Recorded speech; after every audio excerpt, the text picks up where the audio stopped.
I'm Barbara. I'm Cheryl. And I'm Naima. We're three Black moms.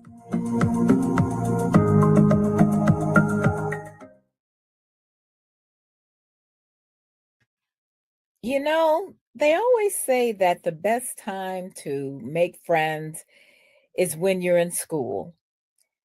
And that's true. I mean, from the time you start preschool or kindergarten, it's easy to make friends because you have many people who are about your age. And then as you get older, and you go to high school and there are friends there and college, and then, everybody's coming in with their own experiences and you have a community there.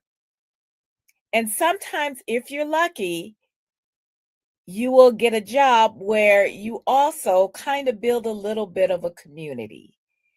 And if you have school age kids, you get to know some of the moms. I have friends who I've known since Sarah was 3 and 4 years old and there's a group of us, there's four of us. And because our kids were all dancing together. And so sometimes your kids' activities will give you a sense of community. And sometimes it lasts and sometimes you drift away and you say, "Oh, I remember so and so and I never see them anymore." But when you're an empty nester and maybe you're no longer in the workplace or you've changed workplaces or you're retired, you start to think, well, where are my people now? And so we want to talk today about building community even as you get older, because we all need community. We all need friends. We all need someone that we can go for a walk with or just rant to. And with social media and Facebook, a lot of people forget that that's not really connecting with people. You started, and a lot of times, like, young people aren't really even on Facebook anymore because they figure it's old people. And you may connect with, people that you went to the high school or college or even worked with. And you may find that you don't have as much in common with them that you used to. Maybe your political uh, values have changed. Maybe your marital status has changed. Either you're single now or always was, you're married or divorced, or they are. And so you don't have couple friendships. So, sisters, let's talk about how we build community as we age, and not just like the forced going into a nursing home kind of community, even though they try to do that. What are some of the things that you do to build community? Some of the things that I do. Um, I dance. I've been a tap dancer for about 40 years, and I still dance and I still take classes and I still perform. And so that's part of one community. I also go to church regularly. So that's another community, even though that changes. That changes when the pastor changes. That changes when people die because a lot of the people are older. And I have that as a community. I have, people that I've learned to connect with in my job that I have now, which is a new job. I've only been there for about 3 years. So there's a little bit of a community there, not as much. And I go to the Y. And I'm learning that some of us are taking a lot of the same classes. I got close with a teacher, and when she left, we decided to continue to be friends. So where are some of the other places or some of these places that we should be going to find our people? It is really exciting to actually venture out at this time of life. I do remember a lot of my friends were other parents with my kids. We went to, my kids were involved in a lot of different clubs and sports and swimming, and those people, we'd sit around, watch our kids doing all of their stuff. We became friends. We would make dates to get together for coffee without the kids. uh, things like that really helped you have a sense of belonging. And then, like you said, Cheryl, you become an empty nester, and so you need other avenues for socialization. In our little cul-de-sac, there are like 14 homes, and my husband and I had planned to have this regular Bible study in our home, in which we were going to invite everyone, and everyone was going to watch the Truth Project. Well, then COVID hit, so that diminished those plans really quickly. And we found ourselves being involved in a lot of different online activities. AARP had movies for grown-ups. Now, pre-COVID, they would actually pick a theater. You would have an opportunity to have a chance at a first-run movie. They would supply popcorn and candy. They would do these little trivia games before the movie started. And you got to meet a lot of different people then. And so then after COVID hit, they started doing the same thing online. Of course, you provided your own popcorn because you were at home, but it was still some semblance of you interact with other people, because they do a little trivia game thing and everybody would try to answer and get whatever prizes they were going to mail to you. Well, another way of building community, of course, is, like you said, Cheryl, being involved in your church. We have a regular Bible study that we go to with people that come, and we've become friends with them outside of the actual study, where once a month, a bunch of the women meet for lunch at a local restaurant. And then the men actually do the same kind of thing.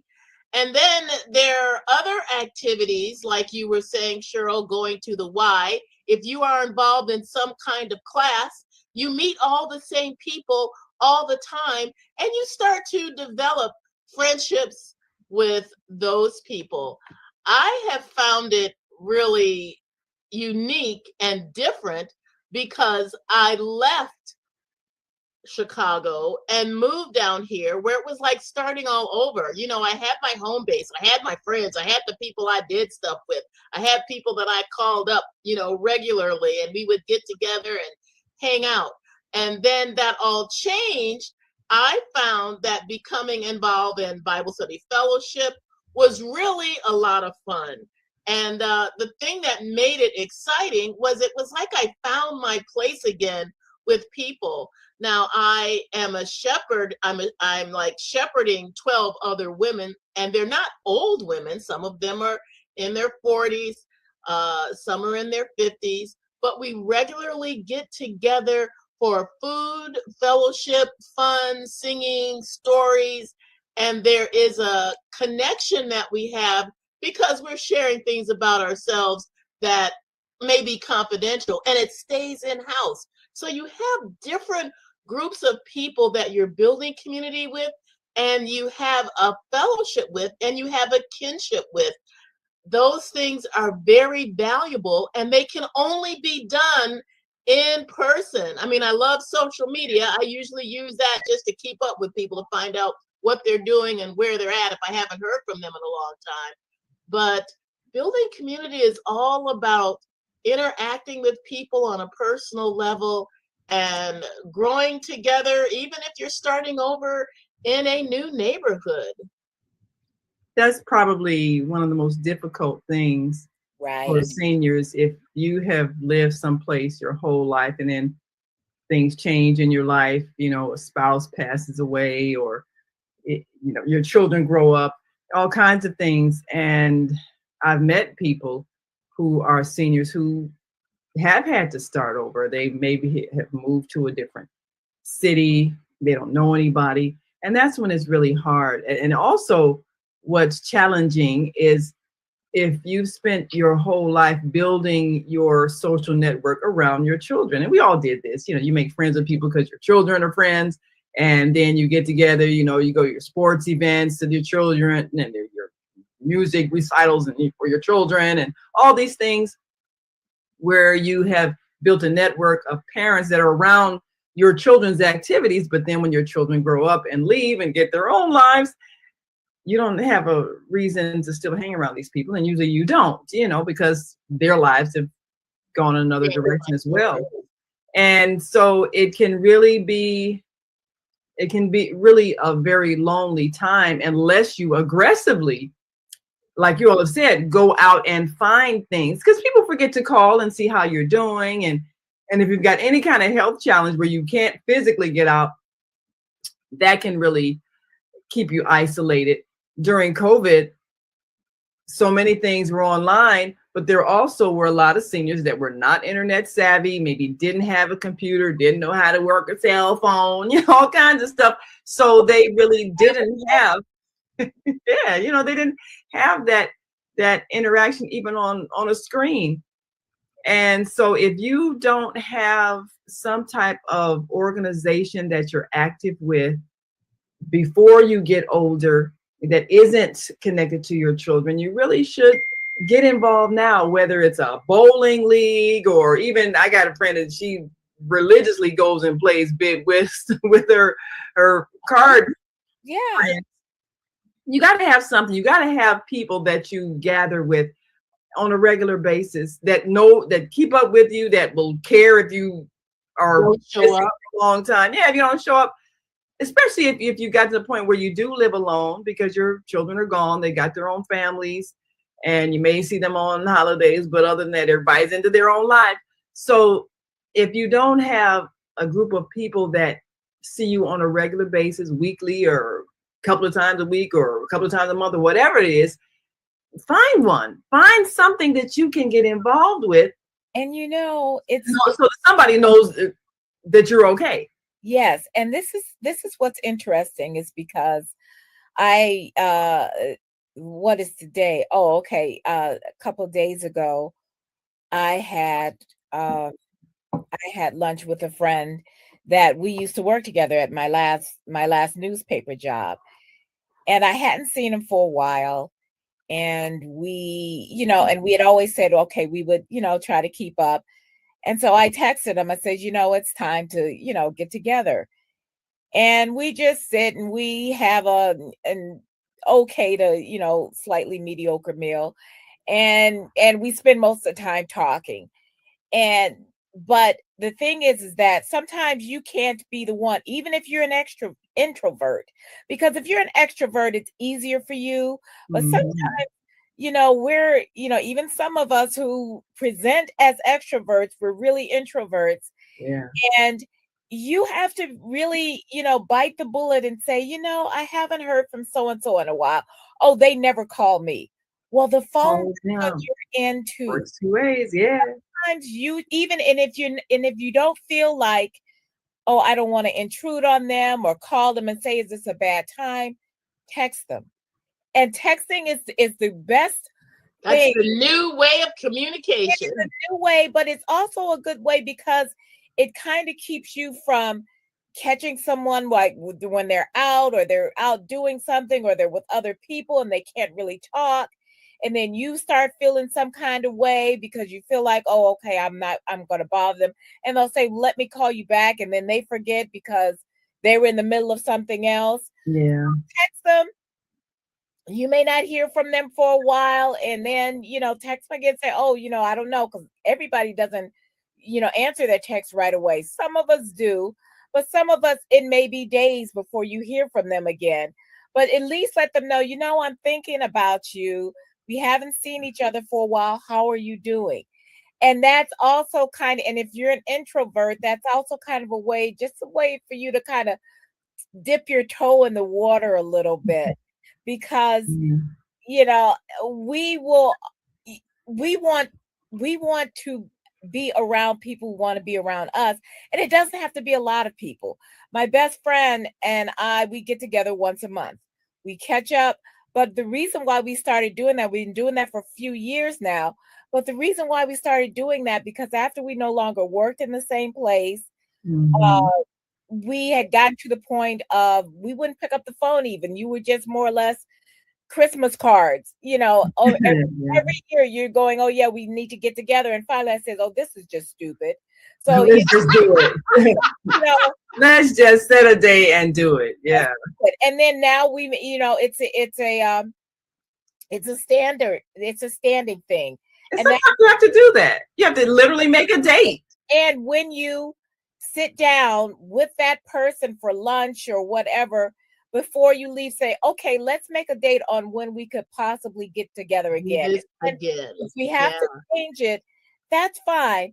But at least we're going to make a date, not like, okay, I'll see you whenever, because Yeah. whenever never come. Right. You know, Next time you see him is at one of you all's funeral, so you don't want to wait Yeah. till that.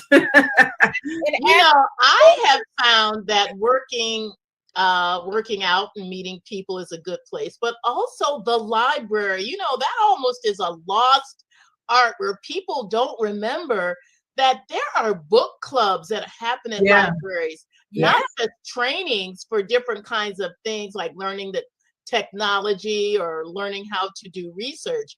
But these book clubs are where you get to meet people, you get to form other friendships outside even those things that Out of maybe your your bubble. city will offer, like group walks, Yeah. group Yep. recreational activities.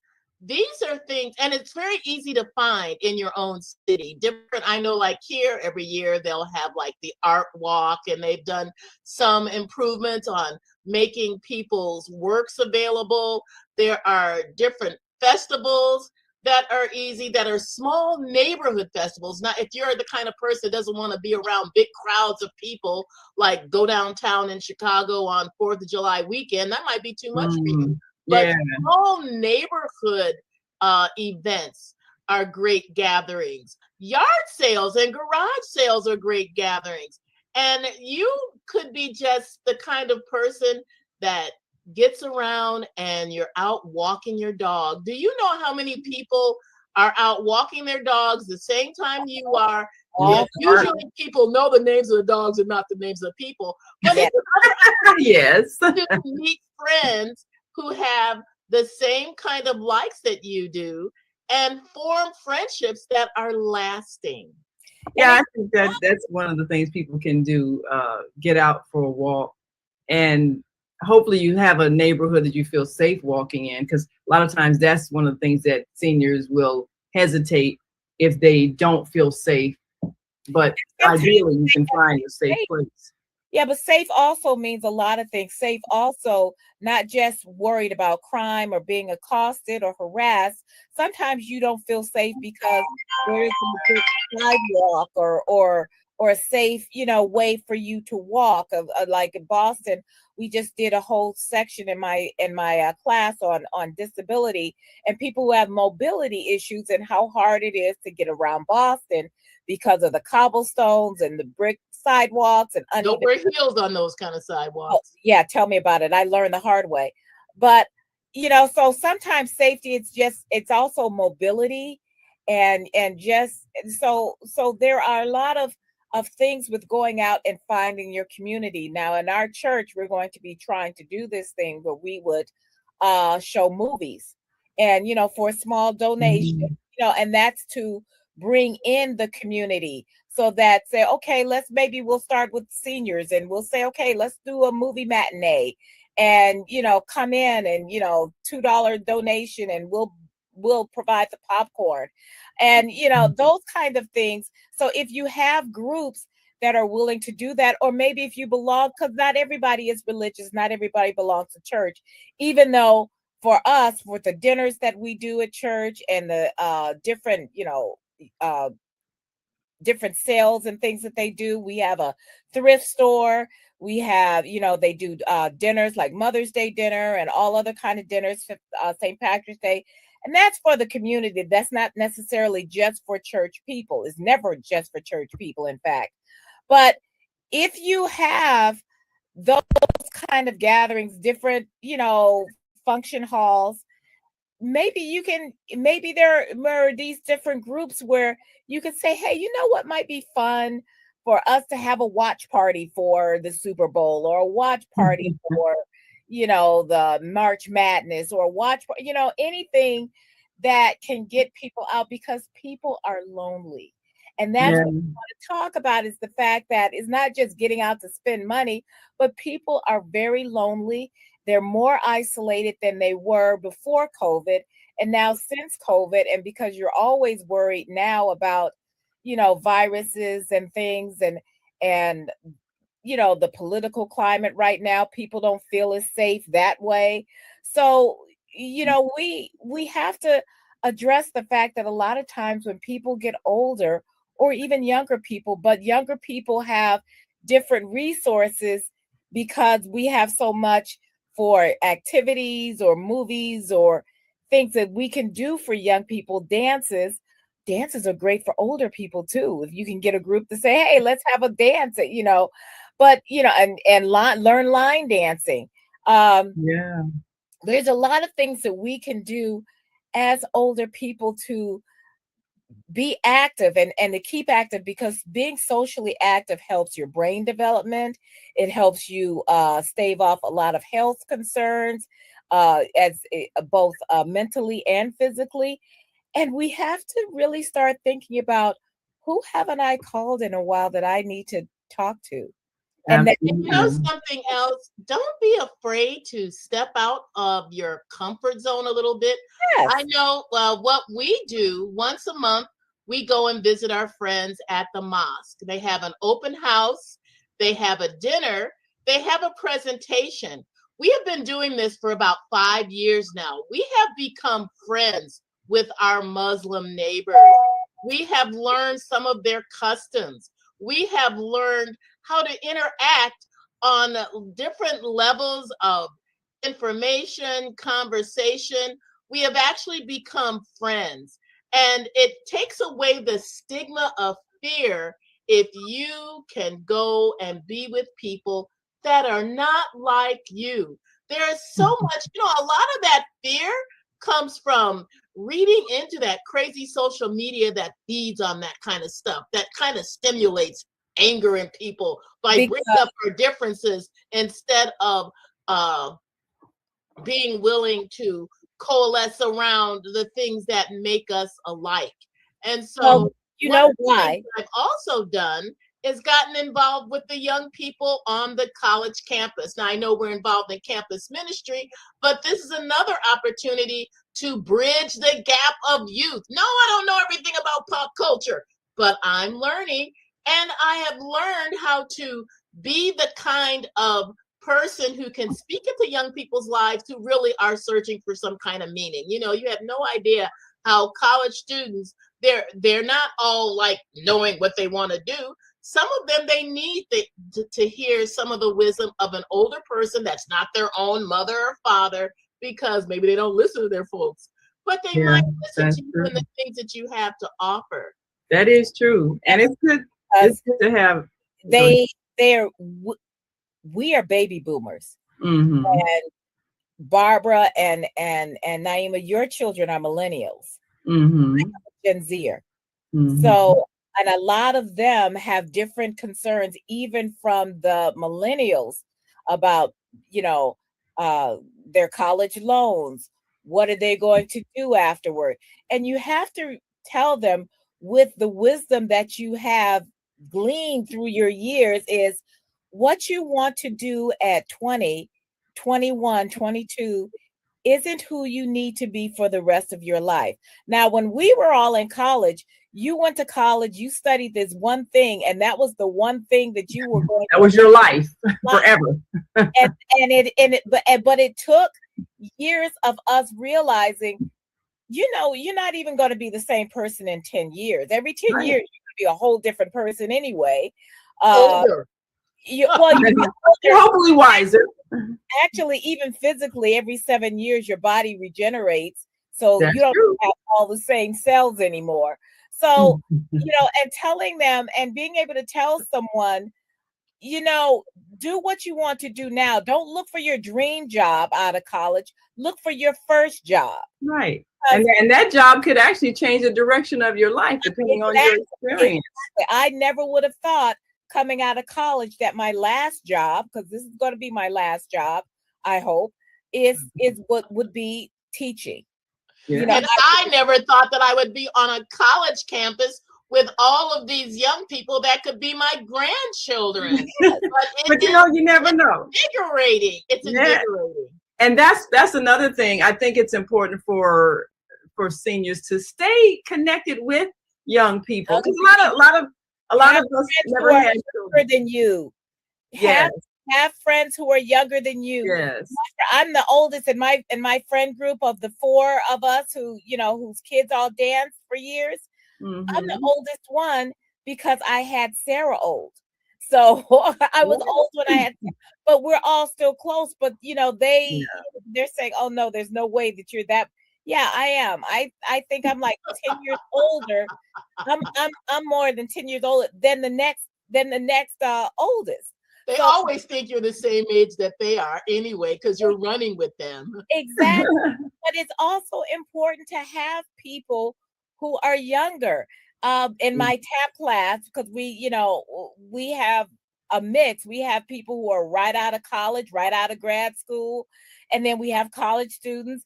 And it's funny because I consider some of these people who are 30 years younger than me my friends.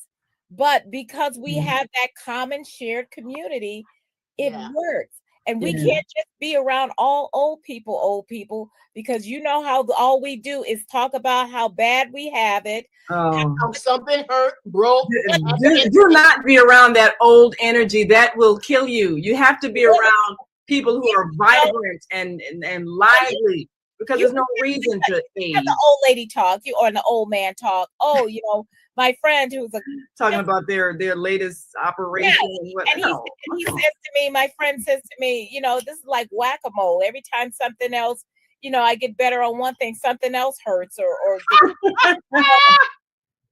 so, and that's true, like. But you can do some things that are appropriate for your age group that are fun, like when Earth, Wind and Fire has a concert. Who's going to hear them? Us, our age group, even though they still got their fan base. But we know that this was our era. And we're Stevie Wonder, come on now. So we're going to go to these concerts of those people who were young when we were young, but it's still a lively event and something to kind of reinvigorate you. And it's a lot of fun because you get a chance to reminisce. Sarah and I last night went to see Riverdance. Yes. Oh, I bet that was fun. It was so much fun. And those are the things, the concerts, the plays that you never got a chance, the movies. Take yourself out.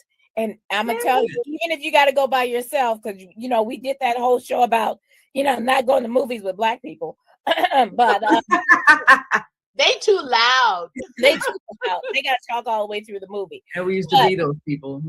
But yes, and I never went. Another show. But the whole thing is that find your people. We're all human beings are supposed to be social, and stay off of Facebook if it makes you angry, because algorithms are there to make you angry. They're there, and the longer you become enraged, the longer you stay on this, the more poison that you're putting into your soul. So stay off of those things that make you angry, and look for the funny stuff. Some of these comedians, look for that. Uplifting stories. Look, we have to keep informed, because that's who we are. But you can always choose the information that's uplifting, because there's more people doing good deeds than there are doing not good deeds, and you can choose to find those stories, because they'll keep sending you whatever it is you show that you're interested in. So whatever you pay attention to, you're going to get more of. So choose to get the things that make you laugh, and you'll get more of it. Choose community, and choose to live. There you go. Well, thank you all for joining us on 3 Black Moms. And remember to build community as you age, because life goes on and you should go on with it and enjoy it. So until next time, make sure you like and subscribe and hit that bell for our YouTube channel, and like us on Facebook. And we'll see you next time on 3 Black Moms. Until then, I'm Naima. I'm Cheryl. I'm Barbara. We are 3 Black Moms.